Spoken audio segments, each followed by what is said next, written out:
යක්ෂයෝ දෙන්නේ අහසින් යනවා. මේ යක්ෂයෝ දෙන්න දකිනවා සරියුත් මහරහතන් වහන්සේ හඳ එළියේ වාඩි වෙලා ඉන්නවා. දැන් හිස දිලිසෙනවා හඳ එළියට.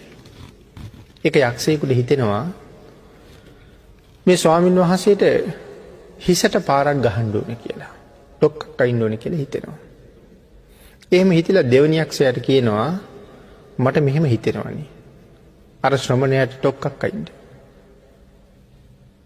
ඊට පස්සේ අනිත් යක්ෂයා කියනවා හොඳයි. සිතුවිල්ල නම් ඇති වුණාට කමක් නැහැ. හැබැයි ක්‍රියාත්මක නම් කරන්න යන්න එපා. ඔය ශ්‍රමණයා හරිම බලවත්. ඔය ශ්‍රමණයා ඊටාම උතුම් ගුණ තියෙන කෙනෙක්. ඔය ශ්‍රමණයා හරි සිල්වත්. ඔය ශ්‍රමණයා මහානුභාව සම්පන්නයි. දෙන්න කවදාවත් ඔබට හිතිච්ච හිතවිල්ල ක්‍රියාත්මක නම් කරන්න එපා. ඒ කරුණ සඳහන් කරාම දෙවනි පාරටත් අනිත් යක්ෂයා කියනවා නෑ මට ඩොක්කක් අනින්නමයි හිතෙන්නේ කියලා. දෙවනි පාරත් මෙයා කියලා දුන්නා එපා. ඒක හරි භයානක වැඩක්. එහෙම කිව්වට අහන්නේ මෙයා තුන්වෙනි පාරත් කියනවා නෑ යාළුවේ මට නම් ඩොක්ක අයින්නමයි හිතෙන්නේ කියලා.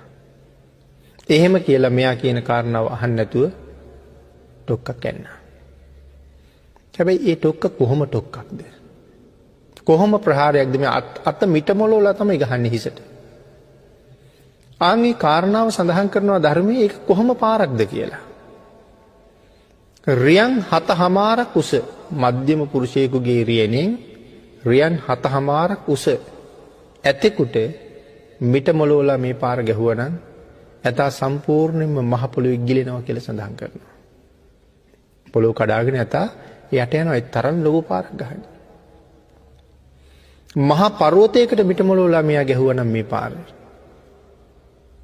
ඒ ගල් පර්වතයේ ගඟන වලං කෑලි කැඩෙනවා වගේ පතුරු ගැලවෙනවා කියලා සඳහන් කරන්නේ.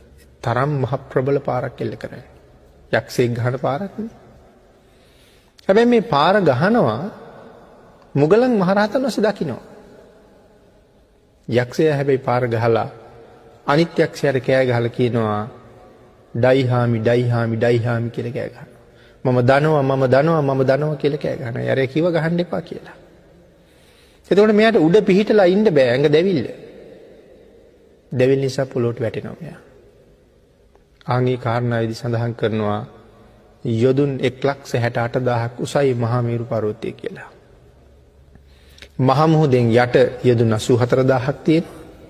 මහා මුහුදෙන් උඩට යොදුන් 84,000ක් තියෙනවා. හැබැයි අපිට පේන්නේ අභිඥාලාභීන්ට තමයි පේන්නේ. මේ දැවැන්ත පර්වත රාජ්‍යය උස්සගෙන ඉන්න මේ මහ පොළොව කොයිතරම් ඝනකම් සහිතයිද? සඳහන් කරන මහ පොළොව යොදුන් 2,40,000ක් ඝනකඩයි කියලා. ආන්ගේ දැවැන්ත මහ පොළොව යොදුන් 1,68,000ක් උස මේ මහා මේරු පර්වත රාජ්‍යය වගක්වත් නැතුව දරාගෙන ඉන්නවා. මේ පර්වතයේ මහ පොළොවට බරක් නෙමෙයි. නමුත් සඳහන් කරනවා මේ මහ පෞකාරය උස්සගෙන ඉන්න බෑ වගේ. මේ පර්වතයේ දරාගෙන ඉන්න පුළුවන්. නමුත් මේ උන්වහන්සේට පහර ගහපු පෞකාරය දරාගෙන ඉන්න බෑ වගේ මෙයා මහ පොළොවට වැටෙනවත් එක්කම මහ පොළොව ඈත් වෙනවා. ඈත් වෙච්ච ගමන් අවීචියෙන් ආපු ගිනි දැල් මෙයා වෙලාගෙන කෑ ගහද්දි හැමම අවීචිට අරන් යනවා. කියන කාරණාව සඳහන් කරනවා ඒ තරම් උන්වහන්සේලාගේ ගුණ තේජස. ඒ වෙලාවේ මේ ඩොක්කක් අයින්නවා දැකපු නිසා මුගලන් මහරහතන් වහන්සේ ළඟට එනවා. ළඟට ඇවිල්ලා අහනවා පින්වත් සාරිපුත්තයන් වහන්සේ සුවසේ වසන්න පුළුවන්ද? බොහොම පහසුවෙන් බොහොම සුවයෙන් ඔබ වහන්සේ වැඩ ඉන්නවද? පිහිටලා ඉන්න පුළුවන්ද කියලා. ඔව් මට එහෙම මොකවත් කරදරයක් නෑ, මට අපහසුතාවයක් නෑ මොකවත්. ඒ වුණාට මගේ ඔළුව ටිකක් රිදෙනවා කියලා කියනවා. වෙන නම් කිසිම අපහසුතාවයක් නෑ, මගේ හිස ටිකක් රිදෙනවා. එහෙම සඳහන් කරාම මුගලන් මහරහතන් වහන්සේ සඳහන් කරනවා බොහෝම ආනුභාව සම්පන්නයි සාරිපුත්තයන් වහන්සේ. බොහොම ශ්‍රේෂ්ඨයි සාරිපුත්තයන් වහන්සේ. ඊටාම 이르දිවන්තයි සාරිපුත්තයන් වහන්සේ. ස්වාමීනි මොහොතකට කලින් ඔබ වහන්සේට යක්ෂයෙක් ප්‍රහාරයක් එල්ල කළා. ආන්ගේ වෙලාවේ උන්වහන්සේ තමයි කියන්නේ යක්ෂයාගේ ප්‍රහාරය කොයි වගේද? මහා කන්දකට ගැහුවා නම් ඒ කන්ද පතුරු ගැලවෙනවා කියලා. රියන් 7මාරක් උස ඇතෙකුට ගැහුවා නම් ඒ ඇත සම්පූර්ණයෙන්ම මහ පොළොවේ ගිලෙනවා ස්වාමීනි. ඒ වාගේ පහරක් ඔබ වහන්සේට එල්ල කළේ. ඒකයි මම ඇහුවේ ඔබ වහන්සේට සුවසේ පිහිටලා ඉන්න පුළුවන්ද කියලා. ආන්ගේ වෙලාවේ සරියුත් මහ රහතන් වහන්සේ තමන් වහන්සේ කොයිතරම් 이르දිමත්ද කියන කාරණාව කියන්නේ නැහැ.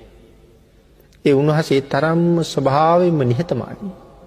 මේ සිද්ධිය අවස්ථාවේ විතරක් නෙවෙයි මුළු ජීවිතේම එහෙමයි. ඒ වෙලාවේ මේ කාරණාව පදනම් කරගෙන මුගලන් මහරහතන් වහන්සේගේ පිළිබඳව වර්ණනාවක් කරනවා. ශ්‍රේෂ්ඨයි පින්වත් මොග්ගල්ලාන ඔබ ශ්‍රේෂ්ඨයි. ඔබ මේ වෙලාවේ මෙතන මහ යකෙක් දැක්කා. ඉතින් ඔබ පුදුම ඊර්ධියක් කොමට තියෙන්නේ. මේ වෙලාවේ මහ යකෙක් දැක්කා. හැබැයි මේ වෙලාවේ මම මෙතන පාංශු පිසාචෙක්වත් දැක්කේ නැහැ කියනවා. කවුද මේ පාංශු පිසාචියෝ කියලා කියන්නේ? ඒගොල්ලෝ මේ රොඩු ගොඩවල් වල ජීවත් වෙන පිසාච කොට්ටාසයක්. තාම පුංචි ශරීරය තියෙන සංසාරේ බොහොම පව් කරපු අය. මේ වෙලාවේ මම එහෙම කෙනෙක්වත් දකින්නේ නැහැ. නමුත් ඔබ නම් මහා දැවැන්ත යක්ෂයෙක් මෙතන දැකලා තියෙනවා. ඔබේ ඊර්ධිය කොයිතරම් ශ්‍රේෂ්ඨද? දැන් මේ කතා කරන්න ආවේ උන්වහන්සේගේ ඊර්ධිය ගැන. නමුත් උන්වහන්සේ මොග්ගල්ලානන් වහන්සේගේ ඊර්ධිය වර්ණනා කරනවා මේ වෙලාවේ.